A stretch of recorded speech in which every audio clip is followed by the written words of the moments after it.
हाँ तो नमस्कार मेरे प्यार साथियों, कैसे हो आप लोग। उम्मीद करता हूँ कि बहुत ही अच्छे होंगे, खुश होंगे। तो आप सभी का फिर से एक बार स्वागत है आपके अपने यूट्यूब चैनल पाई क्लासेस पे। दोस्तों आज का जो क्लास होने वाला है, इस क्लास में हम बायोलॉजी यानी साइंस का जो बायोलॉजी है वो एक बायोलॉजी में सब्जेक्ट में बायो में आपको पढ़ना है जैव प्रक्रमण, जिसको इंग्लिश में लाइफ प्रोसेस कहा जाता है। क्या कहा जाता है? तो लाइफ प्रोसेस। हिंदी में इसको जैव प्रक्रमण कहा जाता है। इस चैप्टर का जो भी VVI ऑब्जेक्टिव क्वेश्चन है, गेस किया गया क्वेश्चन है, वो इस क्लास में हम डिस्कस करने वाले हैं। तो अगर आप मैट्रिक बोर्ड परीक्षा देने वाले हैं तो यह वीडियो आपके लिए काफ़ी महत्वपूर्ण होगा। तो जो भी स्टूडेंट मैट्रिक बोर्ड परीक्षा देने वाले हैं उस सभी लोग इस वीडियो को एक बार शुरू से अंत तक कंटिन्यू जरूर देखिएगा, क्योंकि एक एक प्रश्न आपके लिए मैट्रिक बोर्ड परीक्षा के लिए काफ़ी महत्वपूर्ण होगा। इस चैप्टर से बाबू आप याद रखिएगा, कम से कम तो 3 से 4 क्वेश्चन आपको मैट्रिक बोर्ड परीक्षा में देखने को मिलेगा। ठीक है, तो काफ़ी इंपॉर्टेंट चैप्टर है। चलिए इसके बारे में बात करते हैं। इसका जो सब्जेक्टिव था इस चैप्टर का वो हम करवा दिए हैं। आज जो क्लास लेने होने वाला है वो सिर्फ ऑब्जेक्टिव का है। तो चलिए क्लास को स्टार्ट करते हैं। तो आज का पहला जो क्वेश्चन है आपके सामने कह रहा है, किस जीव में हीमोग्लोबिन नहीं होता है? किस जीव में हीमोग्लोबिन नहीं होता है? ऑप्शन ए में पक्षी, ऑप्शन बी में मक्खी, ऑप्शन सी में मनुष्य, ऑप्शन डी में इनमें से कोई नहीं। तो आप याद रखिएगा, मक्खी में हीमोग्लोबिन नहीं होती है। यानी किस जीव में हीमोग्लोबिन नहीं होती है? तो मक्खी में। इसका right answer option number B होगा। अगले क्वेश्चन क्यों चलते हैं। करा हीमोग्लोबिन की कमी से कौन सा रोग होता है? हीमोग्लोबिन की कमी से कौन सा रोग होता है? आप जानते होंगे कि एनीमिया रोग होता है जो कि हीमोग्लोबिन की कमी से होता है। ऑप्शन नंबर सी इसका राइट आंसर हो जाएगा। अगले क्वेश्चन क्यों चलते हैं। अगला क्वेश्चन जो है करा प्रसिद्ध पुस्तक द माइक्रोग्राफिया किनके द्वारा लिखी गई है? यानी प्रसिद्ध पुस्तक जो है द माइक्रोग्राफिया, यह पुस्तक किनके द्वारा लिखा गया है? रॉबर्टसन के द्वारा, ब्राउन के द्वारा, या डार्विन के द्वारा, या रॉबर्ट हुक के द्वारा? तो आप याद रखिएगा, इसका जो आंसर हो जाएगा option number D, Robert Hooke के द्वारा। द माइक्रोग्राफिया पुस्तक जो है ये रॉबर्ट हुक के द्वारा लिखा गया पुस्तक है। चलिए अगले प्रश्न की ओर चलते हैं। सभी प्रश्न काफ़ी इंपॉर्टेंट है बाबू मैट्रिक बोर्ड परीक्षा के लिए। पौधों और पशुओं की कोशिकाओं का वैज्ञानिक अध्ययन कहलाता है।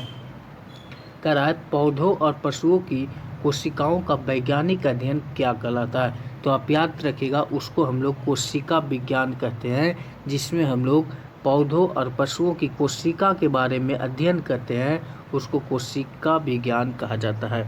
अगला प्रश्न है, मानव हृदय घिरा होता है, यानी मानव हृदय जो होता है वो किस चीज़ से घिरा होता है? पेरिकार्डियम से, या जाइलम से, या फ्लोएम से, या प्लाज्मा से? तो आप याद रखिएगा, इसका जो आंसर हो जाएगा ऑप्शन नंबर ए, पेरिकार्डियम से। पेरिकार्डियम जो होता है बाबू, इससे मानव का जो हृदय होता है वो घिरा हुआ रहता है, यानी ढका हुआ रहता है। ठीक है, अगले प्रश्न की ओर चलते हैं। अगला जो प्रश्न आज का वह है, रक्त इनमें किसकी उपस्थिति के कारण लाल दिखता है? यानी किसकी उपस्थिति के कारण, कौन सा ऐसा थोरबिन है, या फाइब्रिन है, या हीमोग्लोबिन है, या थ्रोम्बोप्लास्टिक है, जिसके कारण हमारा जो खून है यानी रक्त है वो लाल दिखता है? तो आपको पता होना चाहिए कि हीमोग्लोबिन के कारण हमारे जो रक्त है यानी खून जो है वो लाल दिखता है। किसके कारण? तो हीमोग्लोबिन के कारण। ये आप याद रखिएगा।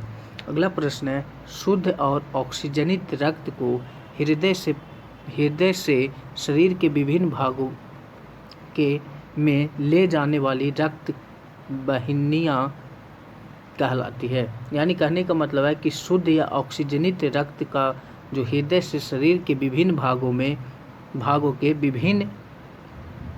के में ले जाने वाली रक्त वाहिनियाँ क्या कहलाती है? तो उसको हम लोग बाबू धमनियाँ कहते हैं, जो कि शुद्ध ऑक्सीजनित रक्त को हृदय से शरीर के विभिन्न भागों में ले जाता है, उसको हम लोग धमनियाँ कहते हैं। ठीक है, अगले प्रश्न की ओर चलते हैं। अगला जो प्रश्न आज का हुआ है, पादप में जाइलम उत्तरदायी है। पादप में जाइलम उत्तरदायी है। ऑप्शन ए में जल का वाहक, ऑप्शन बी में भोजन का वाहक, ऑप्शन सी में अमीनो अम्ल का वहन, ऑप्शन डी में है ऑक्सीजन का वहन। तो याद रखिएगा, पादप में जाइलम उत्तरदायी होता है जल का वहन के लिए। किसके लिए? तो जल का वहन के लिए। ऑप्शन नंबर ए इसका राइट आंसर होगा। अगले प्रश्न की ओर चलते हैं।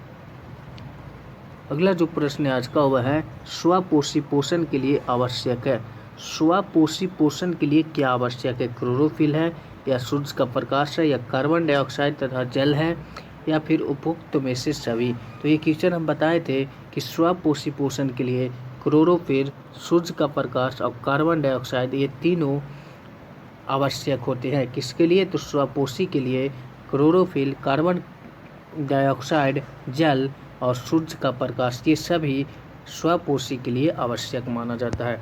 अगला जो प्रश्न आता है वह है किस प्रकार के श्वसन में अधिक ऊर्जा निकलती है? किस प्रकार के श्वसन में अधिक ऊर्जा निकलती है?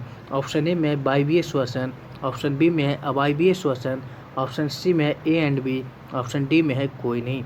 तो याद रखिएगा इसका जो आंसर हो जाएगा वो वायवीय श्वसन, क्योंकि हम सब्जेक्टिव में ही बताए थे कि किस प्रकार के श्वसन में अधिक ऊर्जा निकलती है, तो वायवीय में अधिक ऊर्जा निकलती है।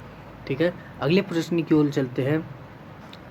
तिलचट्टा जो होता है वो कितने जोड़े श्वास रंध्र पाए जाते हैं?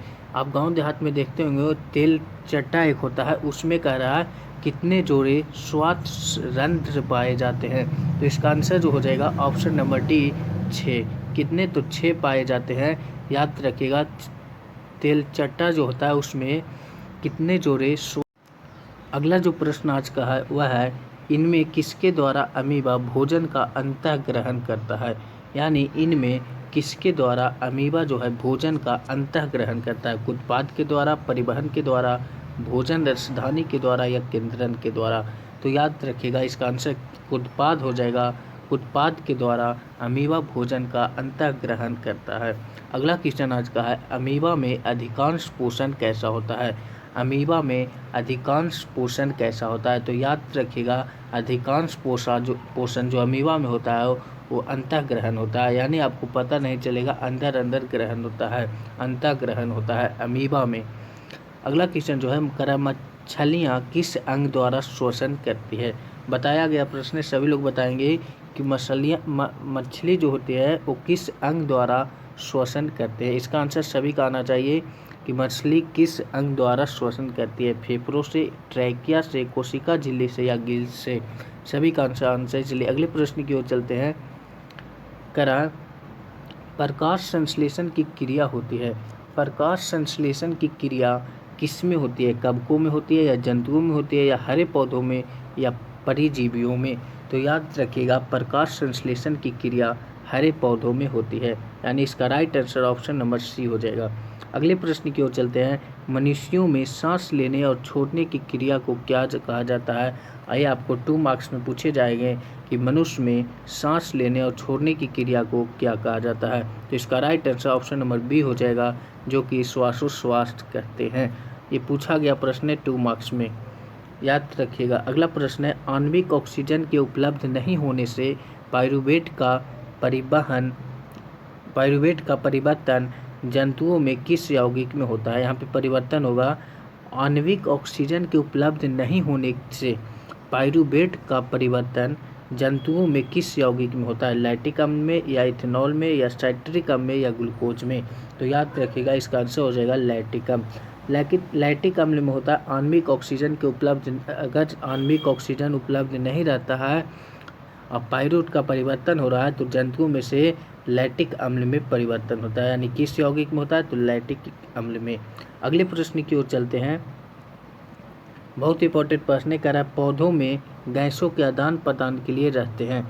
पौधों में गैसों के आदान प्रदान के लिए क्या रहते हैं? जड़ रहते हैं, रंध्र रहते हैं, या तना रहते हैं, या टहनी रहते हैं? तो याद रखिएगा इसका आंसर जो हो जाएगा ऑप्शन नंबर बी हो जाएगा, रंध्र रहते हैं। यानी पौधों में गैसों के आदान प्रदान के लिए रंध्र रहते हैं। अगला क्वेश्चन जो है वह है एक कोशिकीय शैवालों में जल का परिवहन होता है। एक कोशिकीय शैवालों में जल का परिवहन कैसे होता है? परासरण द्वारा, चालनी नलिकाओं द्वारा, विसरण द्वारा, या जाइलम वाहिकाओं द्वारा? तो याद रखिएगा एक कोशिकीय शैवालों में जल का परिवहन जो होता है वह विसरण द्वारा होती है। किसके द्वारा? तो विसरण द्वारा होती है। अगला प्रश्न है, पानी एवं घुलित खनिज का पौधों में हस्तांतरण होता है, यानी पानी एवं घुलित खनिज जो होता है उसको पौधों में हस्तांतरण किसके द्वारा होता है? जाइलम नलिकाओं द्वारा, फ्लोएम द्वारा, या मृदुतक द्वारा, या दिंधोतक द्वारा।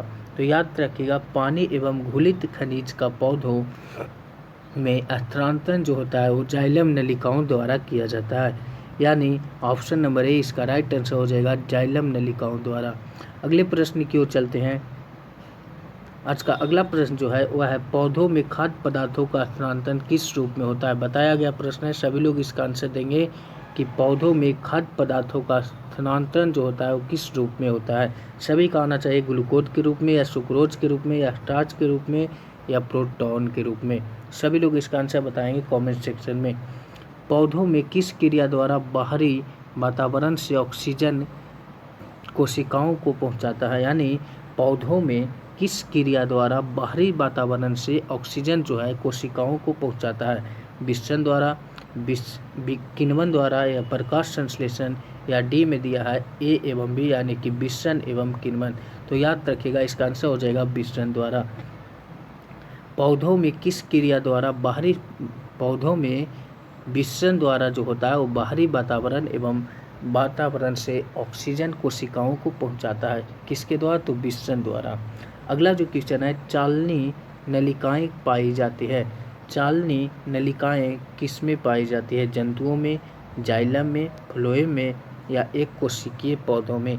तो याद रखिएगा, फ्लोएम में चालनी नलिकाएं पाई जाती है। किसमें? तो फ्लोएम में चालनी नलिकाएं पाई जाती है। इसका आंसर जो हो जाएगा ऑप्शन नंबर सी हो जाएगा।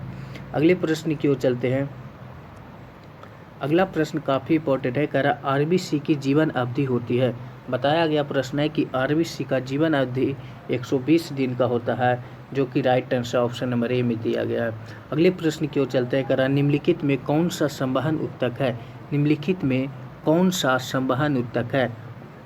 तो याद रखिएगा, संवहन उत्तक हम लोग यहाँ पे ऑप्शन बी एवं सी, हाँ इसका right answer option number D हो जाएगा, जो कि फ्लोएम एवं जाइलम दोनों को कहा जाता है। संवहन उत्तक इसके पहले ही बताए, शायद इसी में बताए थे कि फ्लोएम एवं जाइलम को हम लोग संवहन उत्तक कहते हैं। अगले क्वेश्चन की ओर चलते हैं। अगला जो क्वेश्चन है आज का वह है, प्रोटोजोआ उत्सर्जी पदार्थों का निष्कासन कैसे करता है? प्रोटोजोआ उत्सर्जी पदार्थों का निष्कासन कैसे करता है? परासरण द्वारा, विसरण द्वारा, या फिर अवशोषण द्वारा, या फिर निष्कासन द्वारा। तो याद रखिएगा, प्रोटोजोआ जो है उत्सर्जी पदार्थों का निष्कासन कैसे करता है? तो विसरण द्वारा करता है। याद रखिएगा, प्रोटोजोआ जो है उत्सर्जी पदार्थों का निष्कासन विसरण द्वारा करता है। अगला प्रश्न है, फ्लोएम उत्तकों द्वारा कार्बोहाइड्रेट का परिवहन होता है। फ्लोएम उत्तकों द्वारा कार्बोहाइड्रेट का परिवहन होता है, किस रूप में होता है? ग्लूकोज के रूप में, या फ्रुक्टोज के रूप में, या लैक्टोज के रूप में, या सुक्रोज के रूप में। तो याद रखिएगा, फ्लोएम उत्तकों द्वारा कार्बोहाइड्रेट का जो परिवहन होता है वो सुक्रोज के रूप में होता है। किसके रूप में? तो सुक्रोज के रूप में। काफ़ी इंपॉर्टेंट क्वेश्चन है, इसे याद रखिएगा। अगले प्रश्न की ओर चलते हैं। आज का अगला जो प्रश्न है वह है, पौधों में गैसों का आदान प्रदान किसके द्वारा होता है? पौधों में गैसों का आदान प्रदान किसके द्वारा होता है? तो आपको पता होगा कि रंध्र के द्वारा पौधों में गैसों का आदान प्रदान किया जाता है, यानी इसका right answer option number A हो जाएगा। जिनको भी वीडियो अच्छा लगा होगा वीडियो को लाइक कर दीजिएगा। अगर किन्हीं को प्रॉब्लम होगा इस सेशन में यानी इस क्लास में तो कमेंट सेक्शन में पूछ ले सकते हैं, पूछ लीजिएगा, क्योंकि डाउट जो होता है बहुत ही खतरनाक होता है, बचा के इसे नहीं रखिएगा। कमेंट सेक्शन में जिनको भी कोई डाउट या प्रॉब्लम हो पूछ लीजिएगा। तो चलिए आज का क्लास यहीं तक रहने देते हैं, फिर मिलेंगे नेक्स्ट क्लास में।